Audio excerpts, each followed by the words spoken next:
Bet kod kuyo kwako gweng magachie kar chungod bura ma Kiamba e kaunti ma Kiambu kaluwore gi masira mar mach mano muocho tieno manyoro kendo weyo ka nyithindo adek owito ngimagi. Ka nyathi achiel to notony matin tok yudo hinyruok. Kaluwore gi jodak e alworano kotene kod Dickson Juma. Gilero kaka masira no timore ka gikoni gitemo simo majno to kata kamano ne gigoyo Luanda ka josim mach to nochopo modeko bang' majno wang'o mwandu kanyakla kod nyithindo adek go. Koloso e kama masirano notimore, MCA makanyo Kabau Muthondu oyango ni ringre nyithindo gadek osechwale kar kano ringre mo hospital ma Kihara kama hori timnegi nonro.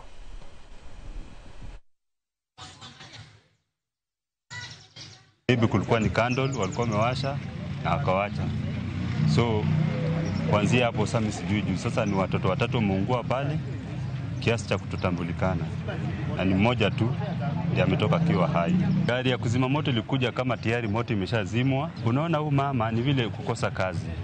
Hana ajira na ako na watoto na ni single mother. Mabaki ya mwili ambayo yaliyochomeka imehifadhiwa hapa Kihala Level 4 Hospital. Yule mtoto ambaye aliweza kuepuka haya amelazwa kwa hiyo hospitali. Tunajua stima ilipotea huku jana. Sasa ni kama alikuwa ameacha kando, ameacha kwa nyumba, ameenda. Vile nasikia juu mimi mwenyewe sikai hapa. Nimepigiwa tu simu asubuhi ili nikuje. Serikali isimame itusaidie vile tutafanya mazishi ya watoto watatu na isimame na mama huyu mtoto mwenye amebaki huyu.